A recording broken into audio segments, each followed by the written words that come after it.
ओम नमो भगवते वासुदेवाय। ओम नमो भगवते वासुदेवाय। ओम नमो भगवते वासुदेवाय। नारायणं नमस्कृत्यं नरं चैव नरोत्तमं देवीं सरस्वतीं व्यासं ततो जयामुदीरये। नष्टप्रायेषु भद्रेषु नित्यं भागवत सेवया भगवतीरुत्तमा श्लोके भक्तिर्भवति नैष्ठकी। श्रीमद् भागवतम महापुराण की जय। सबसे पहले श्लोक का परिचय करते हैं। ताम कामयानां भगवान उवाह यजुषां पतिः तुष्टायाम तोषम आपन्न अजनयत द्वादश आत्मजान। शब्दों का अर्थ इस प्रकार है। ताम उसको, कामयानाम इच्छुक, भगवान भगवान ने, उवाह विवाह कर लिया, यजुषाम समस्त यज्ञों के, पति स्वामी, तुष्टायाम अपनी पत्नी में अत्यंत प्रसन्न, तोषम अत्यधिक प्रसन्नता, आपन्न प्राप्त करके, अजनयत जन्म दिया, द्वादश 12 आत्मजान पुत्रों को। श्लोक का अर्थ एवं तात्पर्य कृष्ण कृपा मूर्ति श्रील प्रभुपाद जी के द्वारा। श्रील प्रभुपाद की जय। अर्थ इस प्रकार है। यज्ञों के स्वामी भगवान ने बाद में दक्षिणा के साथ विवाह कर लिया, जो पूर्ण पुरुषोत्तम भगवान को अपने पति के रूप में प्राप्त करने के लिए परम इच्छुक थी। उनकी इस पत्नी से उन्हें 12 पुत्र प्राप्त हुए। तात्पर्य इस प्रकार है। आदर्श पति पत्नी की तुलना सामान्य रूप से लक्ष्मी नारायण से की जाती है, और यह महत्वपूर्ण है कि वे लक्ष्मी नारायण कहलाते हैं, क्योंकि लक्ष्मी नारायण सदैव पति पत्नी के रूप में सुखी रहते हैं। पत्नी को चाहिए फैन चला दूं। पत्नी को चाहिए कि वह सदैव अपने पति से संतुष्ट रहे, और पति को भी पत्नी से संतुष्ट रहना चाहिए। पंडित चाणक्य के नीति श्लोक चाणक्य श्लोक में कहा गया है कि यदि पति पत्नी एक दूसरे से सदा संतुष्ट रहें तो ऐश्वर्य की देवी उनके यहाँ स्वतः पदार्पण करती है। दूसरे शब्दों में, जहाँ पति तथा पत्नी में कोई मतभिन्नता नहीं है, वहीं लक्ष्मी का वास होता है और अच्छी संतान उत्पन्न होती है। वैदिक सभ्यता के अनुसार सामान्य रूप से पत्नी को प्रत्येक दशा में संतुष्ट रहने का प्रशिक्षण मिलता है, और पति से अपेक्षा की जाती है कि वह पर्याप्त भोजन, वस्त्र और आभूषणों से पत्नी को संतुष्ट रखे। जब वे परस्पर व्यवहार से इस प्रकार प्रसन्न रहते हैं, तब उन्हें अच्छी संतानें प्राप्त होती हैं, और इस तरह से संपूर्ण विश्व में शांति आ सकती है। किंतु दुर्भाग्य से इस कलयुग में आदर्श पतियों और पत्नियों का अभाव है, इसलिए अनुपेक्षित संतानें पैदा होती हैं, और आज के समय में संसार में न शांति है न संपन्नता। ओम अज्ञानतिमिरान्धस्य ज्ञानाञ्जनशलाकया चक्षुरुन्मीलितं येन तस्मै श्रीगुरुवे नमः। श्रीचैतन्यमनोभीष्टं स्थापितं येन भूतले स्वयं रूपकथा मह्यं ददाति स्वपदान्तिकं। वन्देऽहं श्रीगुरु श्रीयुतपदकमलं श्रीगुरुन् वैष्णवांश्च श्रीरूपं साग्रजातं सहगण रघुनाथान्वितं तं सजीवं साद्वैतं सावधूतं परिजनसहितं कृष्ण चैतन्यदेवं श्री राधा कृष्ण पादान सहगण ललिता श्री विशाखान्वितांश्च। हे कृष्ण करुणा सिंधो दीनबंधो जगतपते गोपेश गोपिका कांत राधा कांत नमस्तुते। तप्त कांचन गौरांगी श्री राधे वृंदावनेश्वरी वृषभानु सुते देवी प्रणमामि हरिप्रिये। वाञ्छाकल्पतरुभ्यश्च कृपा सिन्धुभ्य एव च पतितानां पावनेभ्यो वैष्णवेभ्यो नमो नमः। जय श्री कृष्ण चैतन्य प्रभु नित्यानंद श्री अद्वैत गदाधर श्रीवासादि गौर भक्त वृंद। हरे कृष्णा कृष्णा कृष्णा हरे हरे, हरे राम राम राम हरे हरे।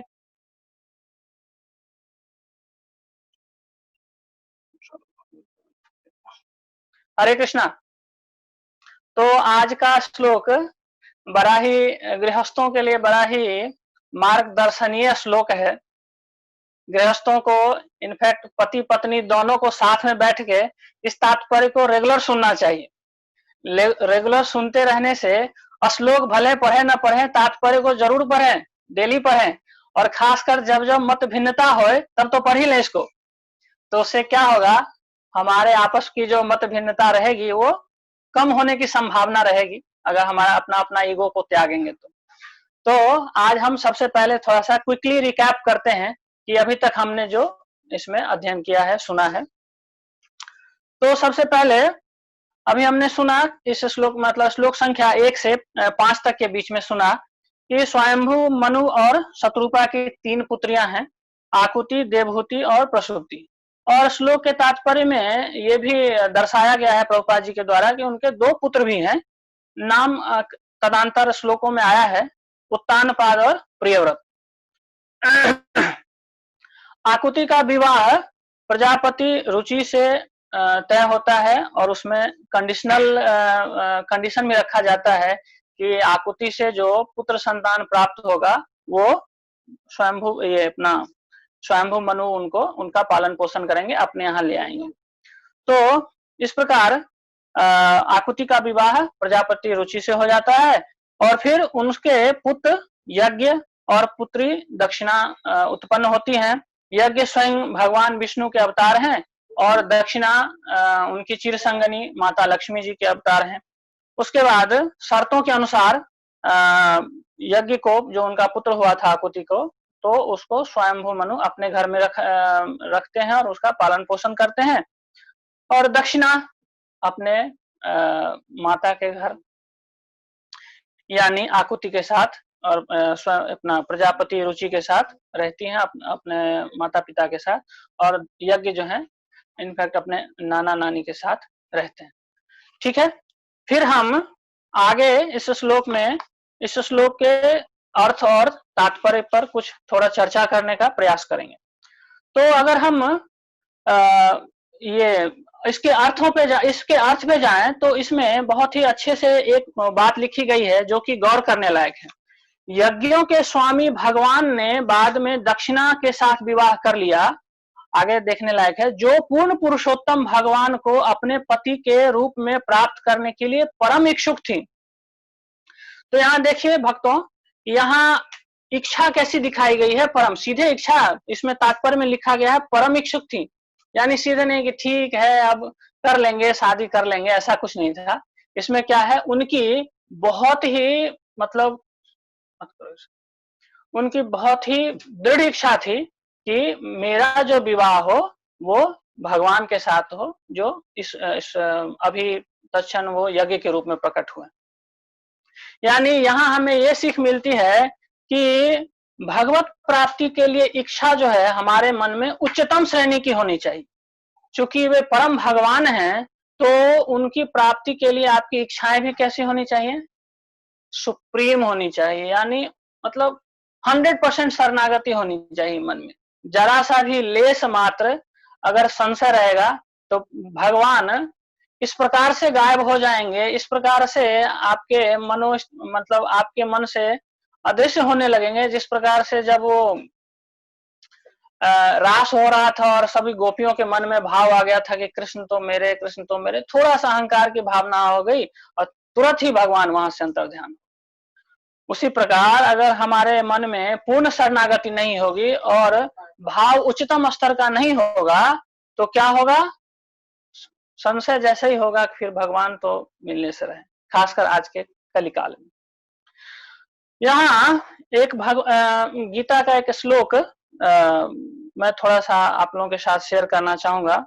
4.11 में भगवान कहते हैं, ये यथा मां प्रपद्यन्ते तांस्थैव भजाम्य हम, अर्थात जो जिस भाव से मुझे भजता है, मेरी शरण ग्रहण करता है, उसी के अनुरूप मैं उसको फल देता हूं। अब देखिए ये दक्षिणा जो है, दक्षिणा ने क्या मन में रखा कि भगवान को मैं परम भगवान को मैं पति के रूप में प्राप्त करूं। तो देखिए उस भाव में उसका उनका सुमिरन किया तो उनको पति के रूप में प्राप्त हुए। इसी प्रकार मनु शतरूपा जी ने भगवान को अपने पुत्र के रूप में चाहा था, लेकिन उसके लिए भी क्या करना पड़ा, इच्छा भी उनकी उच्चतर रखनी पड़ी और प्रयास भी उनको उतना ही उच्चतम लेवल पे करना पड़ा। कालांतर में अनेकों अनेकों तपस्या के बाद भगवान प्रसन्न हुए और आशीर्वाद दिया, वर दिया कि ठीक है, मैं आपके पुत्र के रूप में अवश्य प्रकट होऊंगा। और फलाफल में देखिए, भगवान राम के रूप में, भगवान कृष्ण के रूप में भगवान उनके पुत्र बन के आए। तो कहने का यह अर्थ है कि भगवत प्राप्ति के लिए इच्छा उच्चतम स्तर का होना चाहिए और प्रयास भी उच्चतम स्तर का होना चाहिए, तभी जाके भगवत प्राप्ति होगी। अच्छा, यहाँ ये यथामा प्रपद्यन्ते में देखिए, भगवान को पुत्र के रूप में चाहा तो पुत्र के रूप में मिले, भगवान को पति के रूप में चाहा तो पति के रूप में मिले, और यहाँ देखिए कंस को देखिए, रावण को देखिए, उन्होंने शत्रु के रूप में चाहा तो भगवान ने उनको शत्रु के रूप में ही उनके साथ ट्रीट किया। तो हम प्रयास करें कि शत्रु के रूप में ना चाहें, उनको प्रियतम के रूप में, उनको अपने स्वामी के रूप में चाहें, उनको परम भगवान के रूप में चाहें, और उस प्रकार से अगर हम उनको भजेंगे तो गुरु के संरक्षण में अगर हम प्रयास करेंगे भजने का, तो कबहुँ तो दीन दयाल के भनक पड़ेगा कान, जरूर संभवतः हो सकेगा, हम पे कृपा हो जाएगी। तो उसके बाद हम एक जो महत्वपूर्ण प्रभुपाद जी ने तात्पर्य में एक बहुत ही महत्वपूर्ण विषय पर चर्चा की है, अब हम उस विषय पर चर्चा करने का प्रयास करते हैं। तो यहाँ सबसे पहला ही शब्द लिखा है तात्पर्य में, अगर आप देखें तो आदर्श, आदर्श पति पत्नी। ये देखिए आज के कलिकाल में ये शब्द बड़ा ही असमंजस वाला है कि कैसे, मतलब कैसे हम किसी पति पत्नी को आदर्श कह सकते हैं। आज देखिए ईगो प्रॉब्लम इतना है कि अगर पति पत्नी दोनों कमा के आए, मतलब धनोपार्जन करने ऑफिस जाते हैं, कार्यालय में जाते हैं, और जैसे ही घर पे लौट के आए तो ऐसा लगता है, अगर पति ने कह दिया कि थोड़ा चाय बना के दे दो, जो कॉमन भाषा है अपने गृहस्थों में कि थक के आए और पत्नी को बोले कि थोड़ा चाय बना के दो मुझे, तो कई बार ऐसा रिएक्शन होता है जैसे मानो सर्प आराम कर रहा हो और उसके पूंछ पे किसी ने पांव रख दिया, इस तरह से वो फुफकार मारेंगे। तो आदर्शता, उसमें आदर्शता का अभाव हो जाता है, ईगो प्रॉब्लम है, आदर्शता का अभाव है। तो हमें क्या करना चाहिए, कभी भी मन में इस तरह की भावना हो तो प्रामाणिक गुरु के संरक्षण में, शिक्षा गुरु के संरक्षण में गीता मतलब भागवतम सुनना चाहिए। लास्ट लेक्चर्स में प्रभु जी ने, शास्त्ररूप प्रभु जी ने बहुत अच्छे से समझाया था कि ये जो श्रीमद् भागवतम है एक आध्यात्मिक ग्रंथ होने के साथ साथ सामाजिक ग्रंथ भी है। समाज की जो बुराइयां हैं उसको किस प्रकार, या समाज की जो बुराइयां नहीं, समाज की जो समस्याएं भी हैं उससे किस प्रकार से उसका निराकरण किया जाए, उसकी भी चीजें इसमें दी हो जाती। अभी देखिए पति पत्नी के बीच में आजकल जो कई बार आपस में सिद्ध, मतलब छोटी छोटी बातों पे तकरार हो जाता है, छोटी छोटी चीजों पे हमारे मन में जो ईगो नामक काई जमी रहती है सबके मन में आजकल, खासकर आज के कलिकाल में हरेक के मन में एक काई जमी हुई है हृदय में, वो क्या है, ईगो। पति पत्नी में ईगो, भाई भाई से ईगो, कार्यालय में ईगो, इधर ईगो उधर ईगो, मतलब खाली ईगो ईगो ईगो।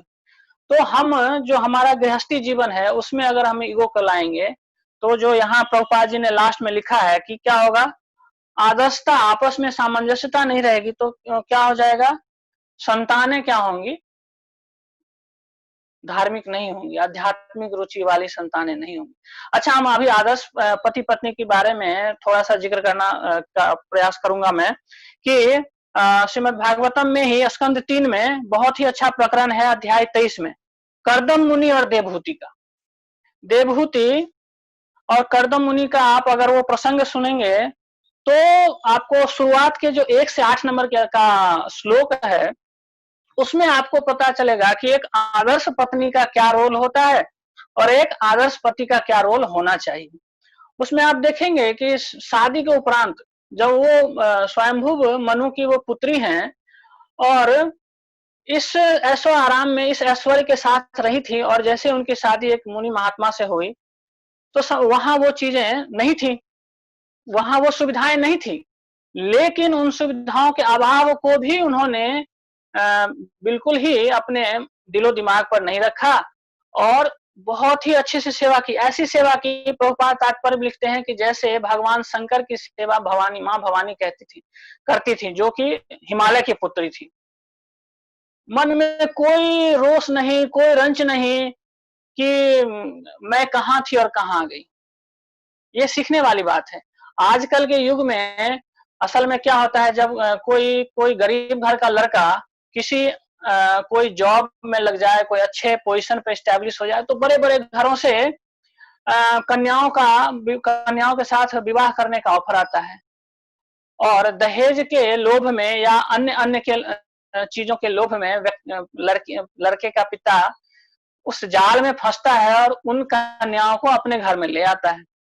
वो कन्याएं एक बहुत ही सुखमय जीवन को छोड़ के अभी ऐसे घर में आ जाती हैं, जहां कई बार मैंने देखा है अपने गांव समाज में कि सरकारी नौकरी लगी, बैंक में प्रोबेशनरी ऑफिसर लग गया, घर पे छत नहीं है, और ले आए ब्लॉक डेवलपमेंट ऑफिसर की बेटी को के साथ शादी करके। अब उसकी अपेक्षा ये रहती है कि यहाँ भी अपने मायके की तरह ही वो सुख सुविधाएं मिले। फिर वहां वही ईगो प्रॉब्लम, आपस में सामंजस्य नहीं। फिर वो क्या होता है, आपस में सामंजस्य नहीं होता, तो पूरी घर गृहस्थी धीरे धीरे बर्बाद हो जाती है। और मैंने देखा है कई बार स्थिति डाइवोर्स की हो जाती है, सुसाइड की हो जाती है, या तो खुद मार देते हैं, या कई बार आप न्यूज़पेपर में पढ़े कि अपने इन्फेंट्स को भी मार देते हैं। इतना हद तक हमारा ईगो अपने उस पर हावी हो जाता है। तो ऐसे संशयों से बचने के लिए हमें इन ग्रंथों को अध्ययन करते रहने की, और ऐसे-ऐसे माताओं, ऐसे-ऐसे मतलब देवहूति जैसे माताओं के प्रकरण का को पढ़ते रहने की, उसको समझते रहने की ये है, जरूरत है। तो आप देखेंगे कर्दम मुनि के उसमें प्रकरण में और देवहूति के प्रकरण में पहले 8 श्लोकों में कि किस तरह से सेवा की है।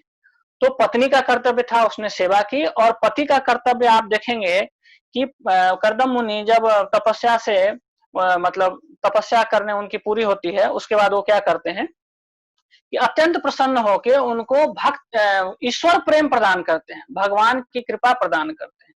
और उसके साथ साथ ही सिर्फ कृपा है, भगवत भगवत भक्ति का ही उसको प्रदान नहीं करते, वरन और जितनी भी भौतिक, अगर आप आगे 8 नंबर के आगे के श्लोकों में जाएंगे तो उसके आगे भी जो भी भौतिक आवश्यकताएं एक नारी की होती हैं, वो सारे प्रदान करते हैं। उनको 9 पुत्रियां होती हैं, और एक पुत्र भी भगवान कपिल मुनि के रूप में अवतार लेते हैं। तो पत्नी ने भी अपना कर्तव्य निभाया, और पति ने भी अपना कर्तव्य निभाया, तो जीवन सुखमय रहा, और स्वयं भगवान उनके यहाँ प्रकट हुए। उसके बाद अब चूंकि मैं बिहार से बिलोंग करता हूं, तो हमारे यहाँ जब तक किसी भी कथा में रामचरितमानस यानी भगवान श्री राम जी का प्रकरण ना आए, तो हमारी कथा थोड़ी अपूर्ण जैसी दिखती है। तो यहाँ मैं जो आदर्श पति पत्नी है, उसके लिए मैं भगवान श्री राम जी और माता सीता जी का उदाहरण लेना चाहूंगा। जब मैं थोड़ा शॉर्ट में चलता हूं, नहीं तो ये तो विषय ऐसा है कि ये पति पत्नी का ऐसा विषय है कि जैसे हरि अनंत हरि कथा अनंता, उस तरह से है। पति पत्नी के बीच की जो प्रॉब्लम है और उसका सॉल्यूशन है, वो संभवतः मतलब 18 पुराण और उससे भी ज्यादा मोटा ग्रंथ बन जाए अगर उन पर चर्चा किया जाए तो। लेकिन मैं यहाँ भगवान राम और माता सीता जी के बारे में थोड़ा सा चर्चा करना चाहूंगा कि भगवान राम जब वनगमन की कर रहे थे, तब क्या हुआ, तो सीता माता जी ने अनुरोध किया कि मैं भी आपके साथ चलूंगा। बताइए, वो महाराज जनक जैसे मतलब ग्रेट राजा की, इतने महान राजा की पुत्री हैं, और वो वन में जाने की जिद कर रही थी, तो राम जी थोड़े से झिझक गए। बोले नहीं नहीं, तुम कहाँ जाओगे, वहां तो जंगलों में रहना है, पेड़ कंद मूल फल खाना है, नीचे सोना पड़ेगा, क्या है कैसे, इससे बहुत ही टफ कंडीशन में लाइफ रहेगी अपनी, तुम यहीं रहो और माता पिता की सेवा करो। तो बहुत ही अच्छा श्लोक प्रत्युत्तर में भगवान को अनुरोध किया है, जरा आप लोग सुनेंगे। अयोध्या कांड में माता सीता जी कहती हैं प्रार्थना करते हुए प्रभु श्री राम को कि जिय बिनु देह नदी बिनु बारी, कैसे ही नाथ पुरुष बिनु नारी। यानी जिय बिनु देह, जैसे आत्मा के बिना ये शरीर, नदी बिनु बारी यानी जल के बिना नदी जिस प्रकार है, वैसे ही तैसे ही नाथ पुरुष बिन नारु, जैसा इन दोनों में ने आत्मा और देह का संबंध है या नदी और जल का संबंध है, वैसे ही पति और पत्नी का संबंध है। पुरुष बिनु नारी वैसे ही नाथ पुरुष बिन नारी, ये संबंध है। तो हम जब कभी भी आपस में विवाद करें या विवाद होने की संभावना हो, तो इन चीजों का अगर हम ध्यान करेंगे तो संभवतः हमारा विवादों से आपस में विवाद कम हो सकेगा, संभवतः, गारंटी मैं नहीं लेता। तो आगे बहुत अच्छा इन्होंने लिखा है प्रभुपाद जी ने कि यदि पति पत्नी एक दूसरे से सदा संतुष्ट रहें तो ऐश्वर्य की देवी उनके यहाँ स्वतः पदार्पण करती है। तो पति पत्नी एक दूसरे से सदा संतुष्ट रहें, यहाँ भाव ये हो सकता है कि ये नहीं कि तुम मुझे आज एक मतलब जो वैलेंटाइंस डे है उस पे आज मतलब इयररिंग्स ला के दो और अगले मतलब हर एक डे में ये गिफ्ट लाओ, ये गिफ्ट लाओ, वो गिफ्ट लाओ, और ये भी प्रभु जी के लिए भी, अपने प्रभु जी के लिए आज आप इनका बर्थडे है तो चलो ठीक है आज ये मोबाइल गिफ्ट कर देते हैं, आज ये कर देते हैं, आज वो नहीं। ये भौतिक चीजों से संतुष्टि तो संभवतः कभी हो नहीं सकती। तो हम कैसे एक दूसरे को संतुष्ट कर सकते हैं? एक दूसरे को भक्ति मार्ग में अगर आगे बढ़ाने का प्रयास करेंगे तो क्या होगा, जैसे जैसे हम भक्ति में एक दूसरे के साथी, देखिए हम पति पत्नी जीवन साथी कहलाते हैं, तो एक दूसरे को भक्ति मार्ग में भी एक दूसरे के साथी बन के हमको चलना पड़ेगा। और उस हिसाब से जैसे हम एक दूसरे को प्रोत्साहित करेंगे, एक दूसरे को जप करने के लिए, भक्ति भजन करने के लिए, ग्रंथों को पढ़ने के लिए उत्साहित करेंगे, तो असली संतुष्टि भगवान के नामों में ही है। यहाँ मैं सुंदरकांड में जो विभीषण जी महाराज, विभीषण जी रावण को कहते हैं, वो मतलब कोट करना चाहूंगा कि जहां सुमति तहां संपत्ति नाना, जहां कुमति तहां विपत्ति निधाना। यहाँ रावण को कहते हुए बेसिकली हम सब यहाँ कलयुग के प्राणियों के लिए वो कहते हैं कि जहां सुमति तहां संपत्ति नाना, यानी जहां आपस में अंडरस्टैंडिंग है, जहां सब चीजें भक्ति मार्ग में आप चल रहे हैं, सब चीजें मतलब पॉजिटिव है, तो वहां क्या होगा, वहां यहाँ जैसे प्रभुपाद जी ने लिखे हैं, ऐश्वर्य की देवी स्वयं ही पदार्पण करती है। और जहां कुमति, जहां झगड़े होंगे, लफड़े होंगे, वहां विपत्ति निधाना। आप सवेरे सवेरे उठेंगे, देखेंगे कि पत्नी बर्तन को जोर जोर से पटक रही है, तो क्या हो गया भैया, तो कल जो है अपना जो मतलब मैरिज डे था वो तो आप भूल गए, और उसका जो गुस्सा ऐसे करेंगे तो झगड़ा होगा, तो चलो आज बर्तन पे ही अपना सारा गुस्सा निकाल देते।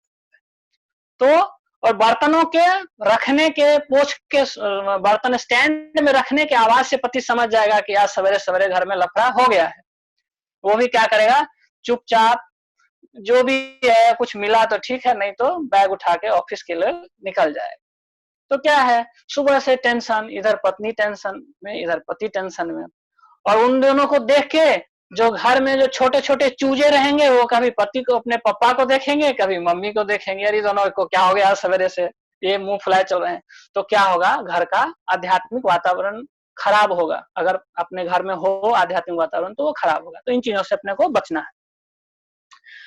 अच्छा, पत्नी को चाहिए और पति को भी चाहिए कि अगर एक दूसरे उनका पति या पत्नी अगर कुमार्गगामी हो रहा है तो उसको समझाने का प्रयास करे और उसको वापस सुमति प्रदान करने का प्रयास करे, उसको समझाए। क्योंकि जीवन साथी सिर्फ ये नहीं कि साथ में शॉपिंग करने का और साथ में इधर उधर घूमने के लिए नहीं होते हैं। जीवन साथी एक दूसरे को कुमार्ग में अगर भटक रहे हैं तो उसको समझाने के लिए भी होते हैं। देखिए रावण इतना, आप देखेंगे पंचकन्या, जो पंचकन्याओं में पूजी जाती हैं, वो एक उनमें से एक विभीषण, रावण की पत्नी मंदोदरी भी है। राक्षस राज रावण है वो, और उनकी पत्नी पंचकन्याओं में पूजी जाती है। क्यों पूजी जाती हैं? आप देखेंगे पूरे रामायण में तो वो बार बार समझाती हैं कि आप जिसको पकड़ के ले आए हैं वो साक्षात लक्ष्मी के अवतार हैं, और जिनको आप भिखारी कहते रहते हैं वो किसी भिखारी नहीं है, उनके रोम रोम से अनेकों ब्रह्मांड प्रकट होते हैं। क्यों उनसे आप बैर ले रहे हैं? अंतिम जिस दिन फाइनल युद्ध था उस दिन रात में भी उनको समझाया, जाते जाते भी समझाया, उन्होंने अपना कर्तव्य किया। बाकी तो भगवत इच्छा होती है। सबही नचावत राम गोसाई, नाचत नर मरकट की नाई। मतलब भगवान नचा रहे थे उसको। तो पति पत्नी को चाहिए कि एक दूसरे को हमेशा प्रयास करें सुमार्ग पर ले जाने का, भक्ति मार्ग में ले जाने का। तो मैं अब ज्यादा समय नहीं लूंगा। हाँ, मैं ये कह रहा था कि अगर हम सुमार्ग में चलेंगे तो हमारे घर का माहौल आध्यात्मिक रहेगा और निश्चित रूप से हम जैसा करेंगे, हमारा जो अगला जनरेशन, हमारे जो बच्चे हैं ना, वो भी वही करेंगे, वो भी वैसे ही देखेंगे और वैसा ही अगला जनरेशन ट्रीट करेगा। इसीलिए हम अगर अच्छे अच्छे काम करेंगे तो अच्छे आध्यात्मिक पथ पे चलेंगे तो हमारे बच्चे, अब देखेंगे हमारे एक भक्त हैं दाऊ जी कृपा प्रभु, जो हमारे सबसे सीनियर, हमारे मतलब पथ प्रदर्शक हैं। आप देखें उनकी दोनों बच्चियां जो हैं किस भाव से भजन करती हैं। तो उसी तरह हमको सीख लेना चाहिए। वो एक आदर्श गृहस्थ के रूप में हम हमारे समक्ष, हमारे मतलब वो हैं, बांकेलाल प्रभु जी हैं, सारे भक्त हैं इनफैक्ट, पर इन दोनों के साथ मैं ज्यादा जुड़ाव रहता हूँ। तो इसके लिए फिर आप देखेंगे तो मैं ये कह रहा था कि घर का आध्यात्मिक वातावरण बनाएं और उससे क्या होगा, हमारे बच्चे भी निश्चित रूप से अध्यात्म की तरफ जुड़ेंगे, अगर प्रभु की अच्छी कृपा होगी, गुरु की कृपा होगी तो इस तरह से मैं थोड़ा सा अब कंक्लूड करना चाहूंगा कि मतलब हमारे गृहस्थ भक्तों को, पति पत्नी को चाहिए कि आपस में प्रेम से रहें, आपस में सामंजस्य से रहें और भगवत भक्ति करने का प्रयास करें। क्योंकि पद्म पुराण में एक वर्णन आता है कि नाहम तिष्ठामि बैकुंठे योगिनां हृदयेषु वा मद भक्ता यत्र गायन्ति तत्र तिष्ठामि नारद। भगवान कहते हैं ना मैं बैकुंठ में हूँ, ना योगियों के हृदय में हूँ, मैं वहां रहता हूँ जहां मेरे भक्त मेरी लीलाओं का गान करते हैं। अब यहाँ अगर पति पत्नी सुबह से WWF करने लगेंगे तो वहां भगवान की लीलाओं का तो गान मुश्किल है। अगर भगवान की लीलाओं का गान मुश्किल है तो भगवान कहाँ मिलेंगे। और गुरु भी साइड हो जाएंगे, भाई ये लोग तो आपस में लड़ते जा रहे हैं, हम कहाँ इसके बीच में पड़ने जाए। थोड़ा सा प्रयास तो जरूर करेंगे लेकिन हो सकता है बाद में वो भी साइड हो जाए। तो इसी के लिए आपस में सामंजस्य रखें, एक दूसरे की भावनाओं का सम्मान करें, भावनाओं का, और भावना सबसे बड़े सम्मान तो करें ही, भगवान भावनाओं को समझें भी, खाली सम्मान ही नहीं करना है, समझे भी। और एक दूसरे को भक्ति के लिए प्रोत्साहित करें। और भक्ति का जो मूल, जो बेसिक स्टेप है वो है, जैसा कि हमारे गुरु महाराज हमेशा हर एक लेक्चर में कहते हैं कि हमेशा आप क्या करें, नियमित रूप से ध्यान पूर्वक जप करें, हरे कृष्णा कृष्णा कृष्णा हरे हरे, हरे राम राम राम हरे हरे।